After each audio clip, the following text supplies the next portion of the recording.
Chairman's bells have chimed. I think that means we must be at 9 o'clock. I think so. It kind of sounds like in the middle of the night, the bells of death or something. I'm used to foghorns myself. Yeah. Oh, I love foghorns. I grew up with them. Okay, it's 9 o'clock. It looks like everybody's on. So I want to welcome everybody to the Planning Commission meeting of Wednesday, August 12th. And we'll start off with the Pledge of Allegiance. Janet, would you be so kind as to lead us in the Pledge of Allegiance? Of course. I pledge allegiance to the flag of the United States of America and to the republic for which it stands, one nation, under God, indivisible, with liberty and justice for all.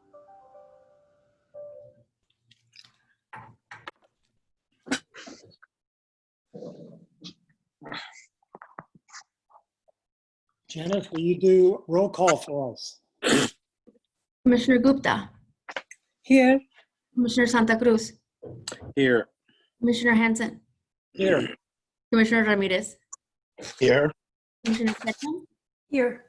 and staff is represented by Monowitz, Fox, and Montes. At the beginning of every meeting, we provide an opportunity for our communication to the Planning Commission for items that are not on today's agenda. Is there anybody who has indicated any wish to speak today, Janet? Chairman Hanson, no hands are raised at the moment, and I have not received any written correspondence for this item. But however, I did want to just go over the raising of the hands features for public comment. So for those attending the meeting on the Zoom video conference, we will be using the raise your hand feature in order to organize any public comments. During the general public comment period and for each item on the regular agenda, I will ask those members of the public who wish to comment to click the raise hand feature to raise your hand to speak on that agenda item. For those joining by phone, please press *9 to indicate your desire to speak. Please note that members of the public must wait for my prompt in connection with each agenda item before using the raise hand function. For example, you cannot raise your hand at the beginning of the meeting for an item that is later in the meeting. When you hear your name called, I will prompt you to unmute your account and inform you that you may begin speaking. Thank you. Thank you. So I'll give a moment for anybody out there who wishes to take the opportunity to raise their hand or do the star feature as Janet has indicated.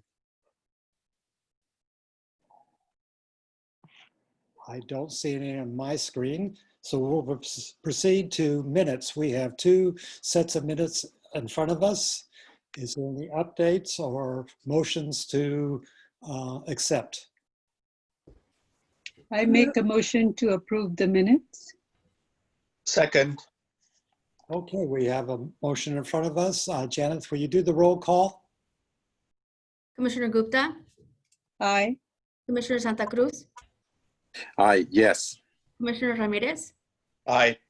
Commissioner Ketchum, Aye. Chairman Hanson. Aye. Thank you. We'll proceed then on to our first item on the agenda. Will you please read in the item?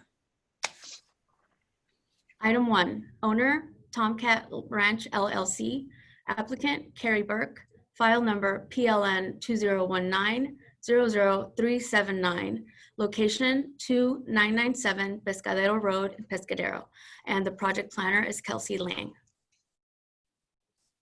So I'll turn it over to the project planner.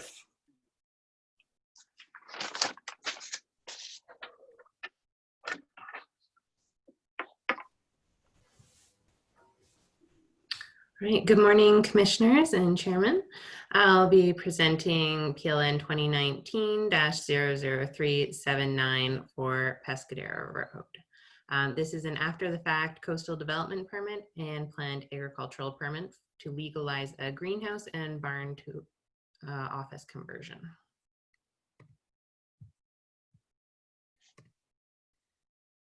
So as I mentioned, this is a after-the-fact permit. The 780 square foot non-soil dependent greenhouse was built in 2010.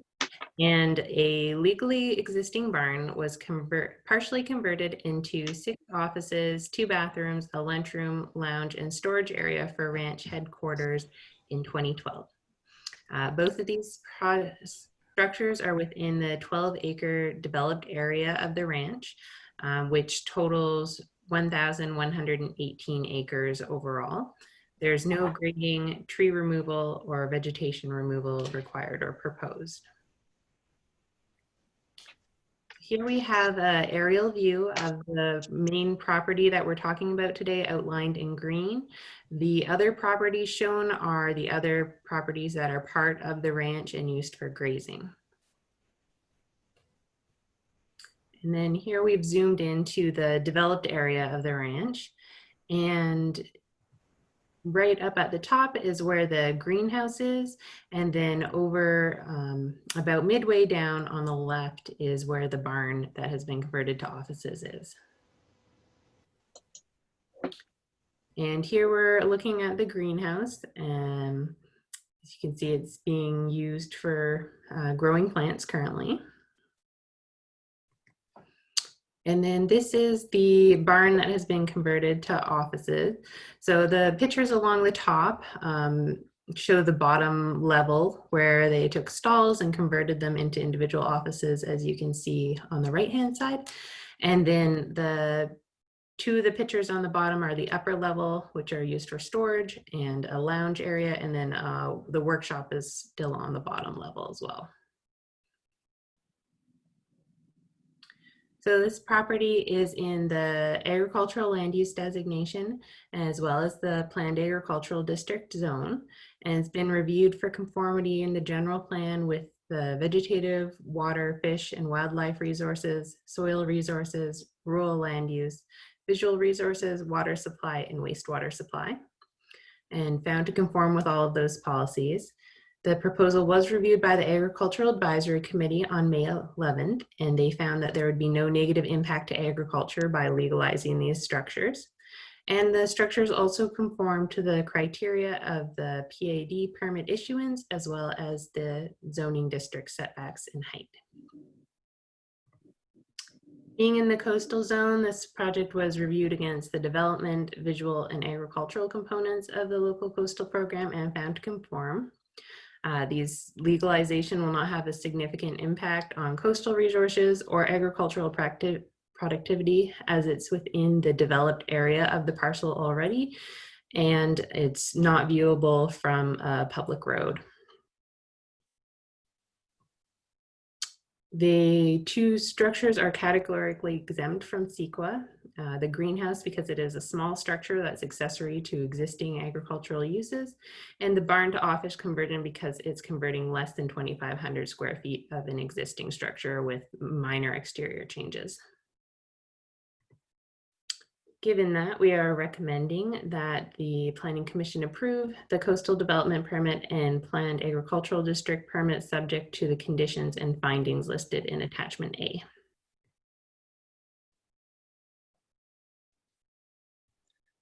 Okay, thank you. I'm going to ask the commissioners if they have any questions, and I'll start off with Commissioner Ramirez. Do you have any questions of staff?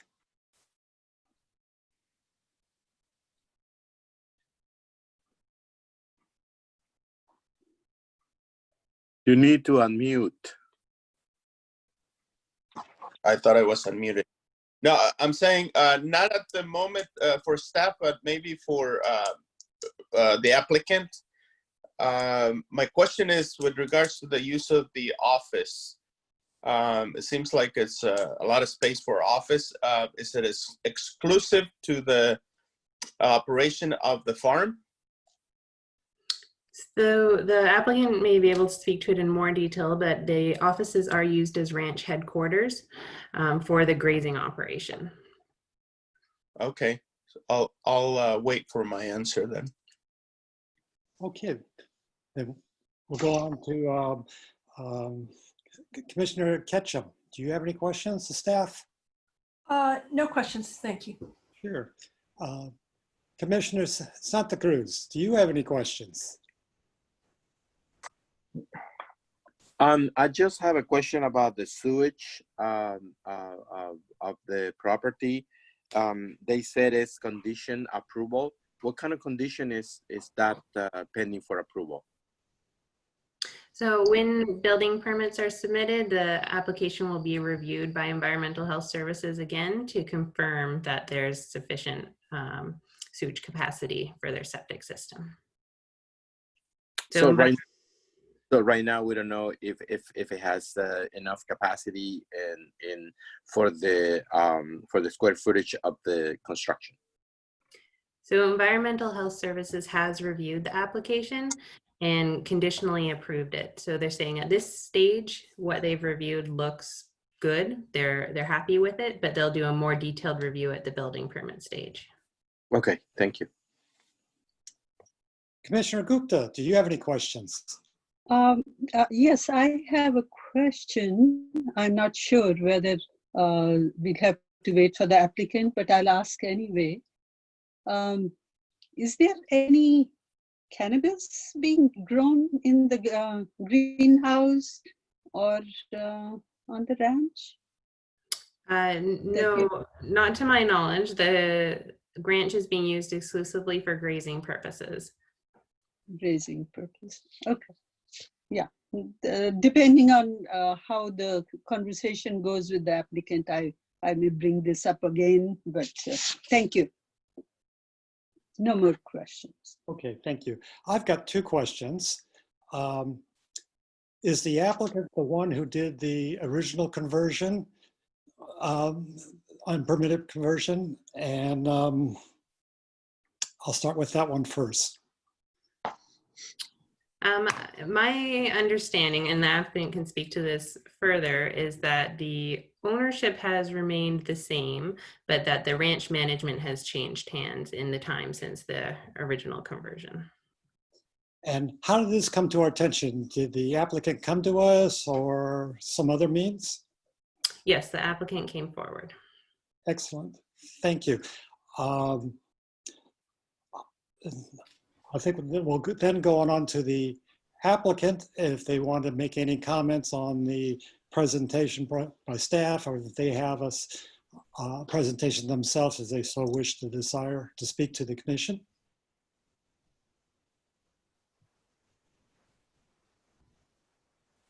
Good morning, commissioners. This is Carrie Burke. Do you hear me? Yes. Well, terrific. Zoom meetings are always a little bit dicey, but thank you so much to the commission and staff for holding a meeting today. I know it's a lot of effort to have the public hearing. Also a big thank you to Kelsey for her work on her comprehensive staff report and presentation today. And yes, she made a site visit to the property. And to answer some of your questions, first of all, this is a large ranch that has functions. They do practice holistic grazing. They also do a lot of biological monitoring on the site. So they have a ranch manager, they have a grazing manager, a person that does their operation management. Also, one of the employees is devoted to the sales and marketing of the beef, and also they provide many food programs to the local schools in Pescadero. We have the facility manager because there's a lot of old buildings. This was originally a dairy, and so there's a lot of old buildings that need repairs and everything. And we have a ranch hand. So there was just a portion. It's less than 25% of that existing barn was previously converted to very small offices, so people have their individual space for the activities that they pursue for the ranch operations.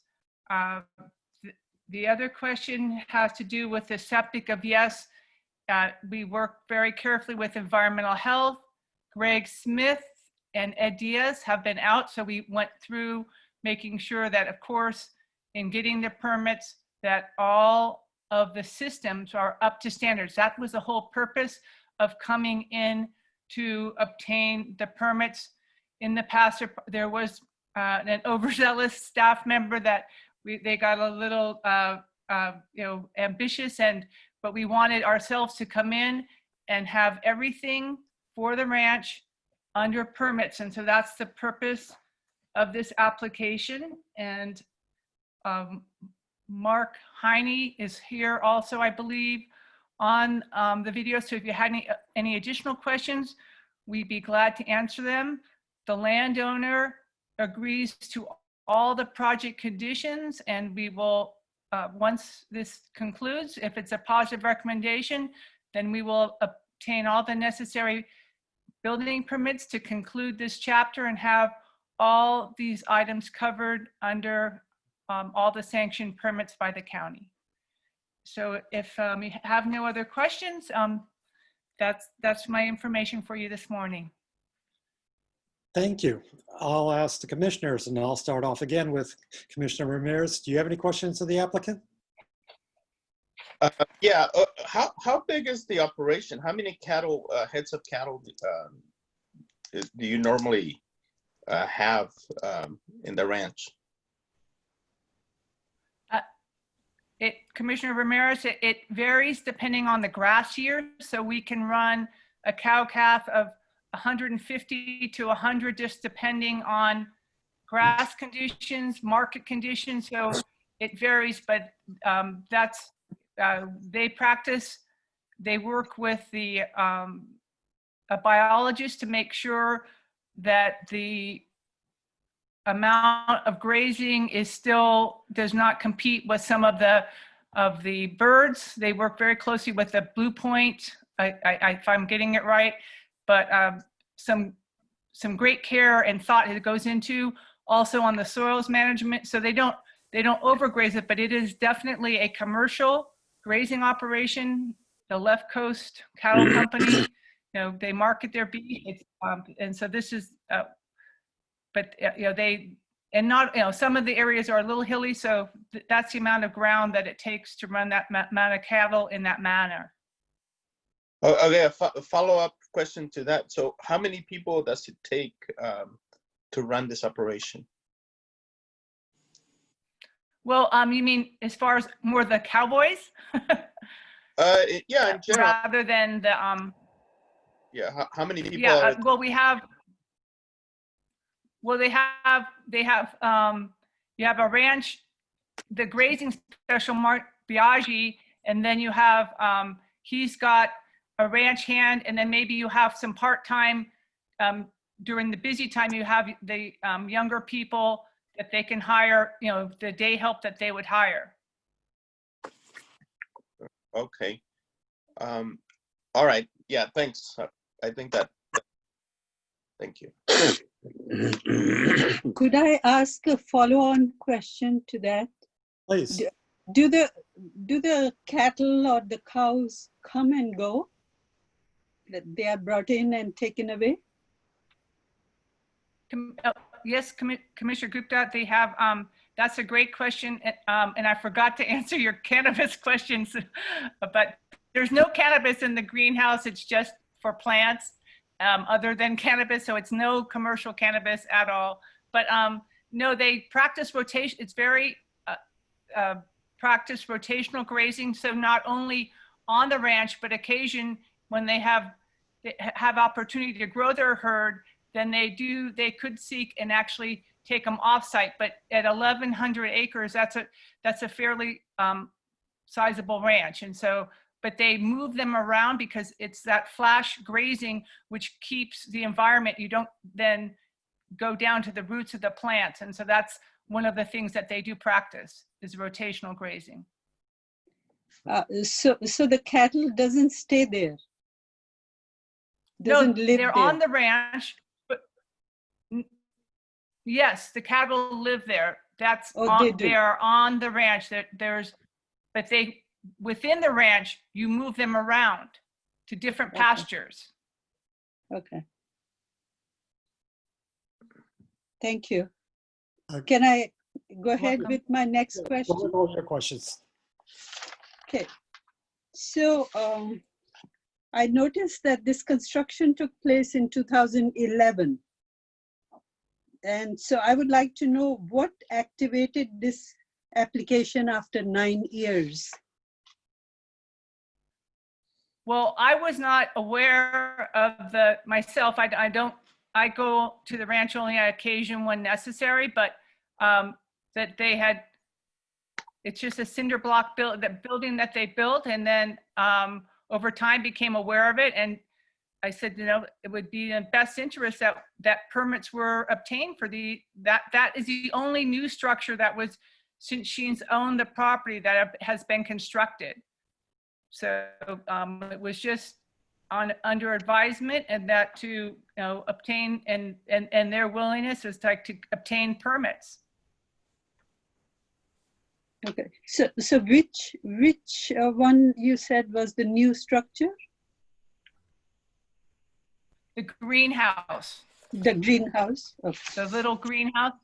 Yeah, Mhm. the other was the barn, was just the conversion of a portion of the barn.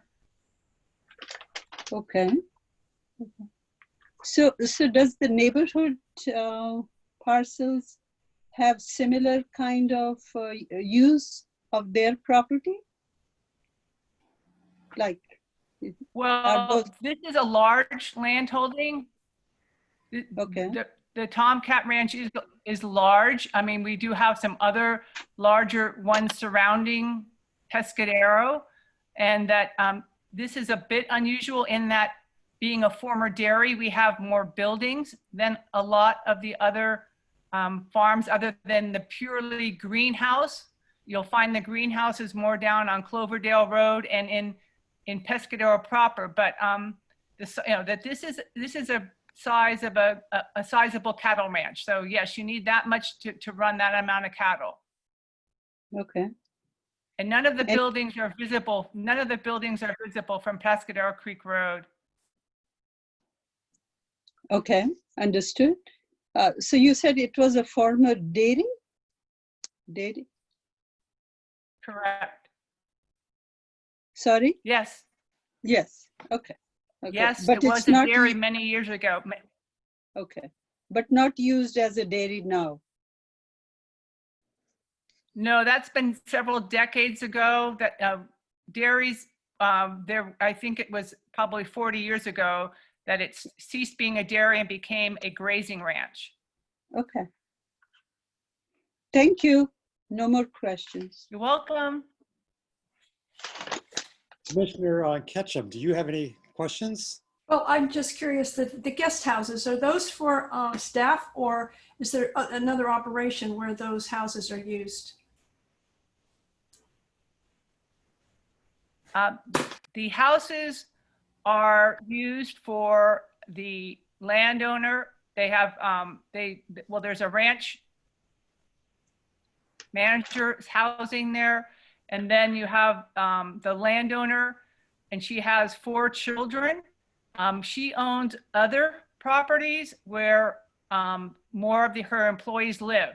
So she does provide housing. It's just not on this parcel at this time. Oh, and then just, you mentioned, I think you said Blue Point. Was this in relation to bird? What is Blue Point? Or did I not hear that right? It used to be the Point Reyes Bird Observatory, but I think they changed their name, but they've done some research there in the past. So they work cooperatively with just understanding the dynamics of holistic grazing. Thank you. That's all I have.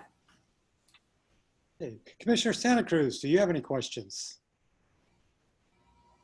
No, I don't. Okay, does any commissioner have any follow-ups? No. Hearing none. I will go to the public portion of this, and do we have anybody who wishes to speak to this item? Thank you, Chairman Hansen. For this portion of the meeting, I'm going to have my colleague Angela Montes lead us through this, and I don't have any written comments. Thank you, Janet, and thank you, Chairman Hansen. We are now taking public comment for item 1. As a reminder, if you wish to speak on this item, please raise your hand through the Zoom feature.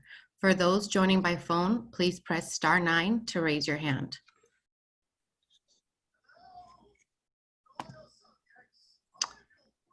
And we do not have any hands raised, Chairman.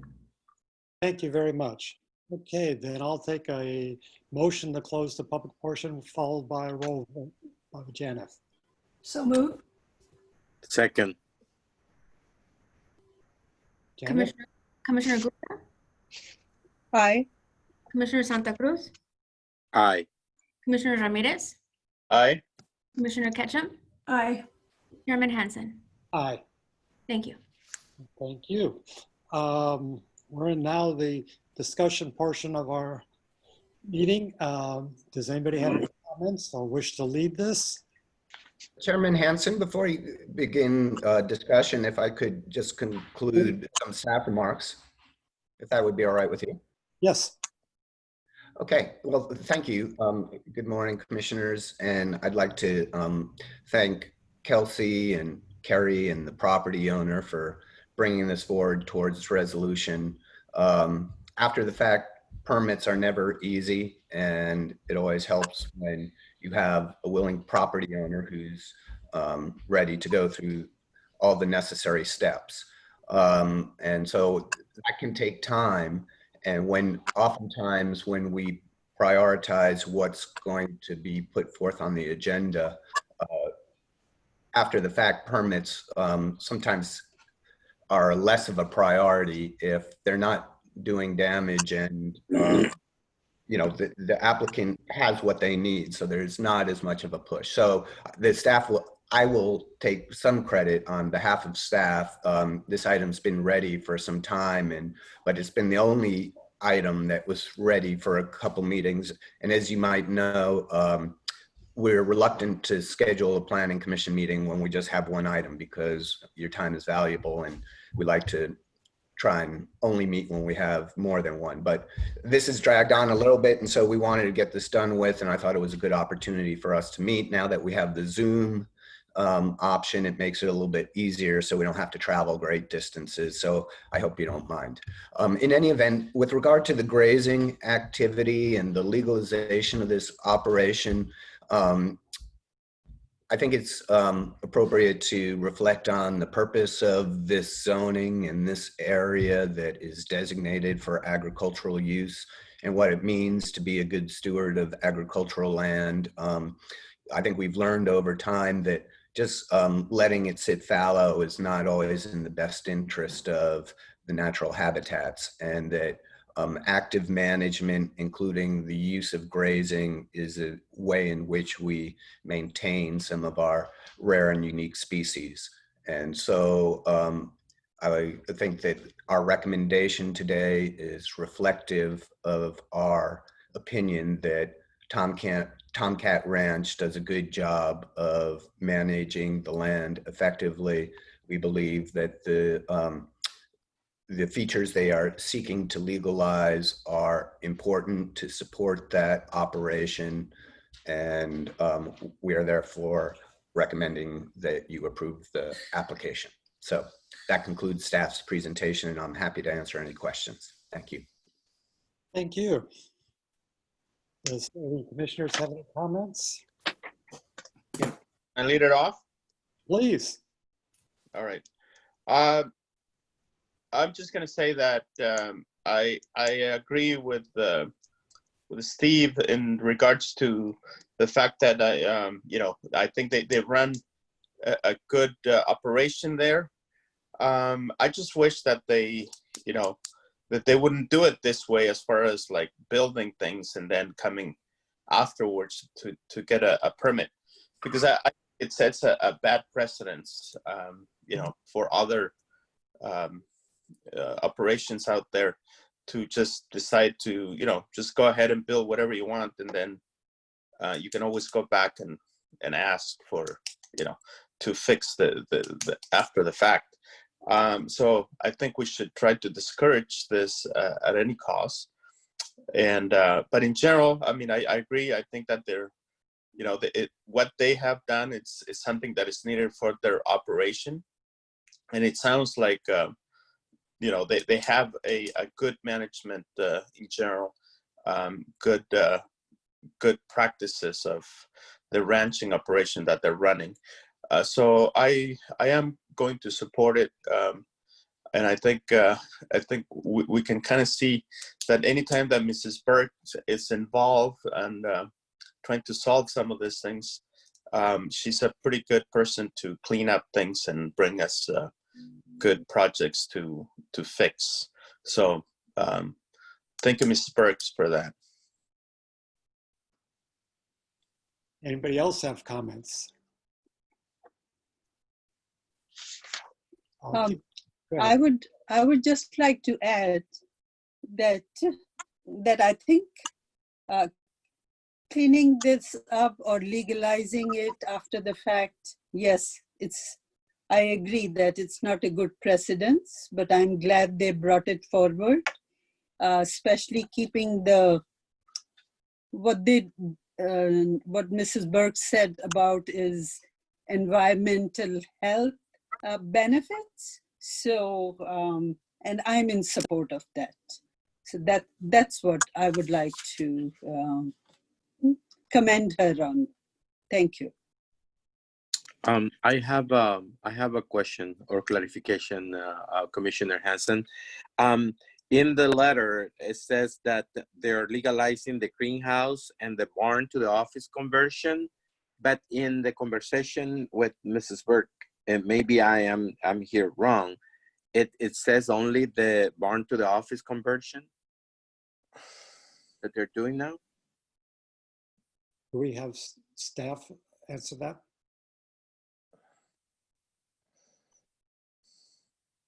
Yes, so to just summarize, the barn was legally built, existing. It's the conversion part of the barn that was done without permits. And the greenhouse was built without permits. So those are the two aspects that this permit would legalize. Okay, thank you.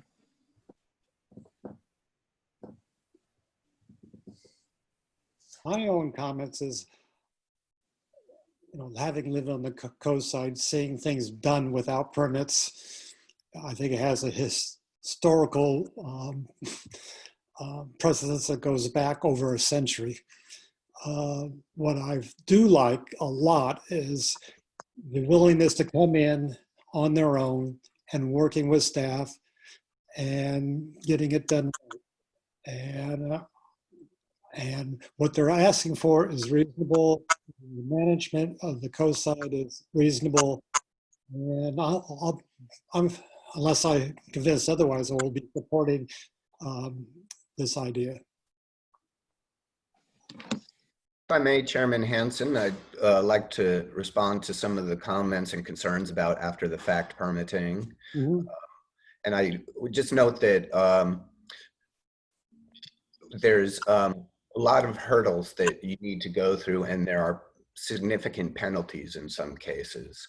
And it's not a slam dunk, if you will, because there are many instances when someone seeks after the fact approvals where the answer is no, you need to remove or demolish.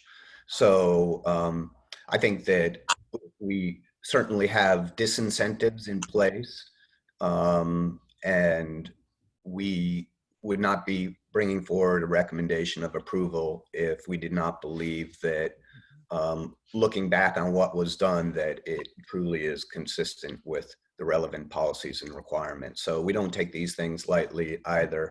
And in this instance, I think the time that it's taken reflects the degree to which we've really had to dig into these issues and make sure that they were appropriately addressed. So that concludes my remarks. I also will follow up with that and say, probably people are coming out on their own is because I think the county has done a good job in not being abusive in retribution or anything in that. You're willing to work to get it done right. And I appreciate that on your part. I have a comment, if I may. Please. Yes, I think that what they're legalizing here, if they had not done it yet and were asking for a permit, I think it complies with, I think it would be granted. And so I support this. Okay, And yeah, I have another remark.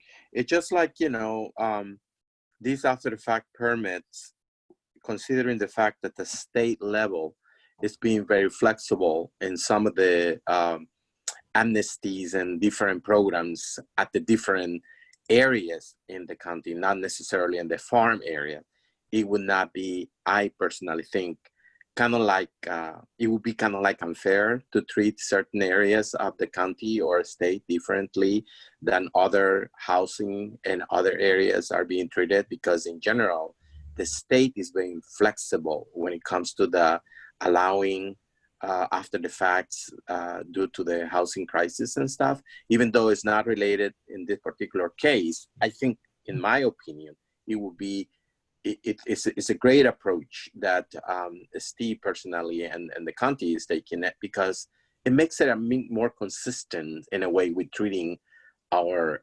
constituents in the San Mateo County. I like that.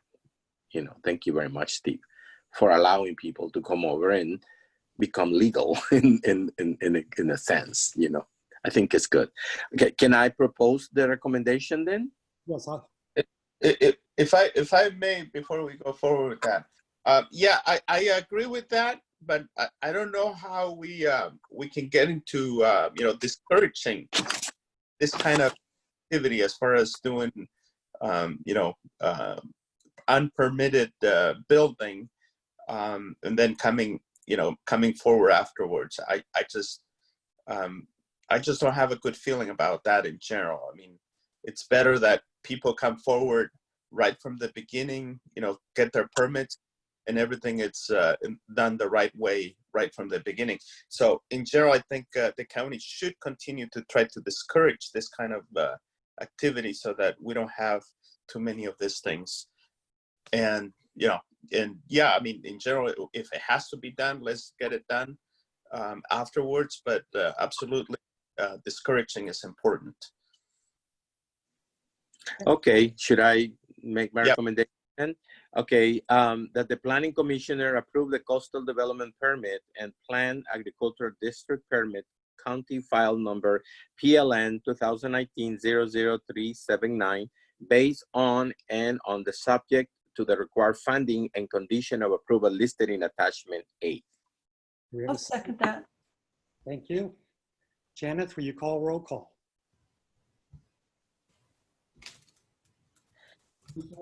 Commissioner Gupta, Aye. Commissioner Santa Cruz, Aye.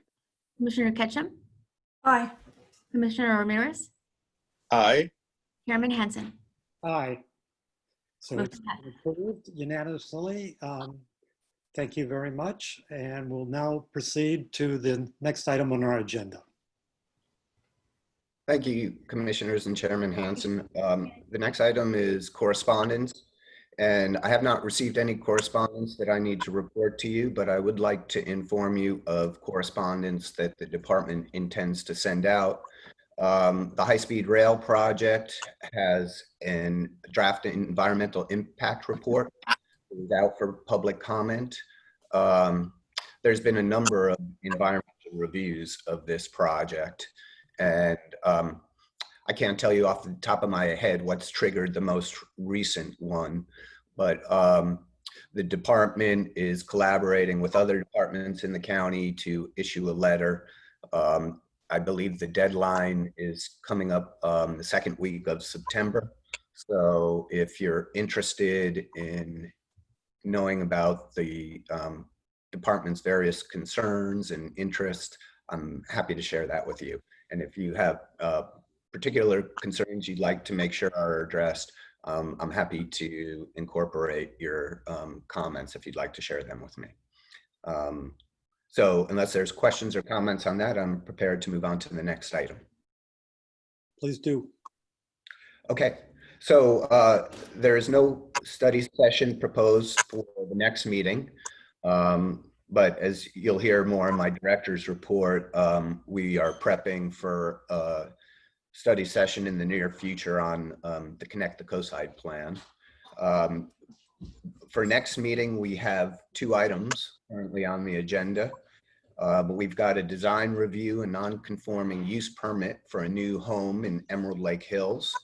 And we have a coastal development permit for the Department of Public Works and County Parks maintenance programs. So as you can imagine, both the Department of Public Works and the Parks Department have the need to do maintenance activities on a periodic basis, some of which are exempt from permit requirements, but a few that trigger permit requirements due to their proximity to a creek or other area designated as appealable under the Coastal Act. So what we've recommended that they do, and we've done with this with other agencies, is that rather than having to obtain many permits for different maintenance activities, is to do what we call a master permit and to specify the activities that will occur over a 5-year basis and have a permit application that can be considered that covers all those activities. So we'll be bringing that forward and looking forward to your action on that item. So that concludes my report on the next meeting. And unless there's questions, I'll move on to the director's report.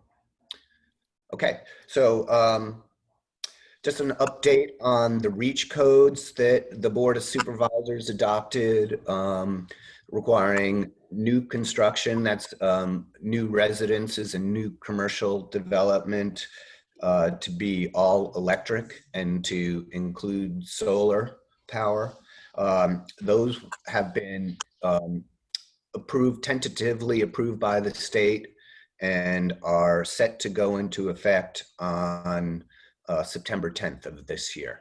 So I will continue to keep you appraised of how that goes. There's information on the department website right on the homepage at the top that informs future applicants of these requirements and provides more information.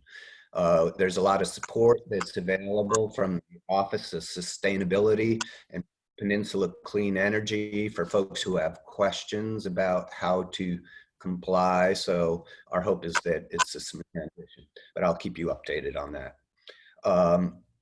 As I mentioned earlier, the department's been busy doing public outreach for Connect the Coastside, which has also included a broader comment about general transportation issues on the coastside.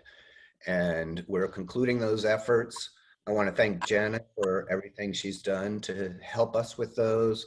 I've got to say, in today's current environment, being able to conduct effective Zoom meetings can be challenging, and we are so lucky to have Janet's assistance and expertise in this regard. So she's been really a crucial component to our outreach efforts, as has been members of the departments of the Office of Sustainability, the Budget Department, County Manager's Office, and I think we've really set the bar high in terms of how we conduct public outreach in today's day and age. So I'm very proud of all their efforts, and I'm looking forward to updating the commission on the results from that.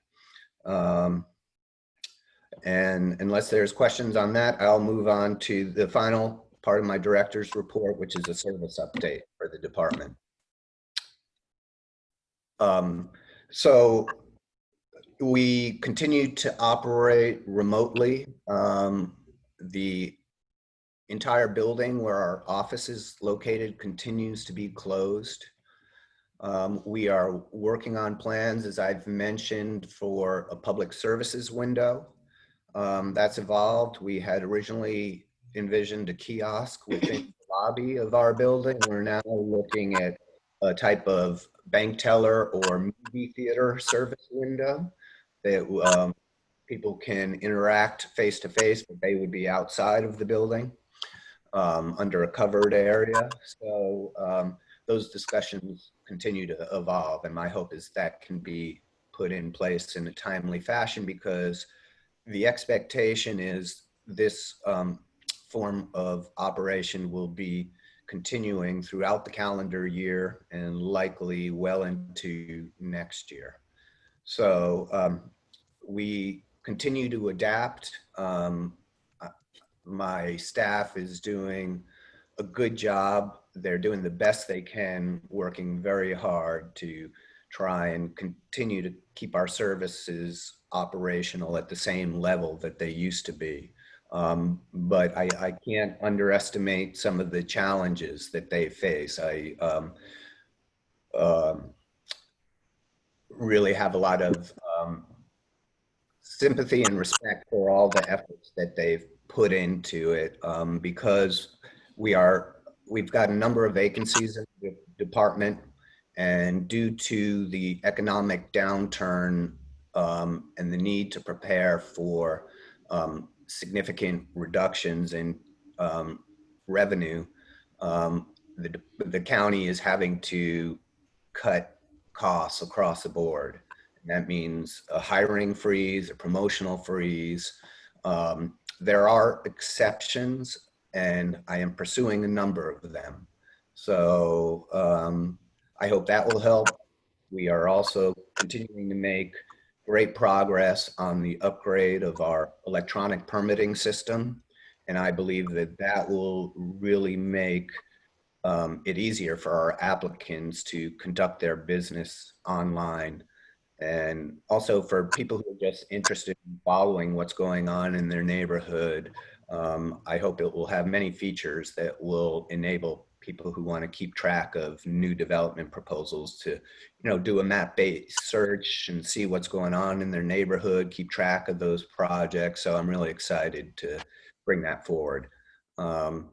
So that concludes my service update as well as my director's report, and I'm happy to answer any questions. Thank you, Steve. Does any commissioners have any comments, questions? Yes. Yes. Go for it. Last time, Steve, you had mentioned that the Cypress Point project was also going to come to Board of Supervisors meeting. Is there any update on that? Yes. Thank you for that reminder, Commissioner Gupta. The Board of Supervisors did agree with the staff recommendation to submit the amendments to the Coastal Commission for their review. So the way the process works is that the Coastal Commission will complete its review of the LCP amendment, and they can either approve it as submitted, they can approve it with suggested modifications, or they could deny it. And their typical action with regard to LCP amendments is to approve it with modification. So I wouldn't be surprised if the commission suggested some changes. We'll see. Of course, we'd welcome a straight up approval, but they need to go through their process. And once they do that, then the county, the Board of Supervisors, will need to acknowledge the commission's action and either accept their approval, and that at that point the amendments would become effective, or accept the changes that they've proposed. And only if they accept the changes would it become effective. And so there are quite a number of steps that still need to be completed before those amendments become effective. And then, of course, we have the permitting process. So once the amendments, if and when the amendments become effective, then we will begin processing the coastal development permit application to construct the project. And that will come back to the Planning Commission. So still a number of steps that need to occur before that project can proceed. And I'll be happy to keep you informed of what's going on during my regular updates. I have something. Are we under the commissioner updates and questions section? We are. Okay. I have a couple of question or observation, and one to Steve and another one for Janet. Steve, is it possible to include on the project location the district section like District 5, 6, or 4 in any of the planning that is presented to us? Like in parentheses or something? I don't think that there's anything that would preclude that. I guess one thing that we always keep in mind is when we have to put these ads in the newspaper, and every keystroke is another cost. So we try and keep the descriptions to the minimum. I don't know, counsel, do you have any opinion on the matter? I think, as you said, it's simply a matter of the noticing. It's fairly easy to refer to the map and figure out which district a project is in. And there are obviously some districts geographically that include much more unincorporated territory, and planners can probably pretty readily figure out whether a project is in a particular, which district it's in. But yeah, you wouldn't want to have too extensive a description because you wind up paying for the newspaper advertisement. Is it possible to do it for us then? I mean, not necessarily for the newspaper, but for presentation to the commissioner. Yes, absolutely. Okay. And I'll ask my staff to do that. Okay, thank you. And the second thing is, has any one of you have any problem depositing your last commission checks into the bank? Because I went to the teller 2 days ago and deposited my last check, and the teller wasn't able to accept the check. They said that I need to contact the issuer of the check. So what I'm going to do is today I'm going to go in person to the bank and trying to deposit it. Maybe worn out the numbers and on the bottom, which I doubt it, but I will try it. And if it doesn't work out, then I'll call you, Janet, and you can connect me with the person that you did last time with the payroll. Sure. Just Yeah. wonder if anyone of you has any problem depositing your checks. Well, as I did note, the county is in tough budget situation. Just Who do I need to present my resignation, dear? You should also be getting a check this Friday. So I don't know if you want to hold off and do them together, or I guess you get a paper check mailed up, I suppose, right? You don't have a deposit. Yeah. Or maybe I should do file for direct deposit, so avoid this kind of situation. If you can send me the form again, I think I have it, but then I send it and then mail it back to you. Perfect. Thank you. Or PDF. A PDF, okay? Yeah. Okay. Thank you, Janet. I have a question. Is there any update on the Moss Beach Chevron? This has been almost 5 months since we continued that item. Yes, thank you, Commissioner Ketchum, and I apologize. It's taken longer than anticipated to get this back to you, and I understand there's real desire to get this issue resolved as soon as possible. The reason is that from the draft staff reports that I've reviewed to date, I don't believe we have gotten to the place where staff feels comfortable making a recommendation.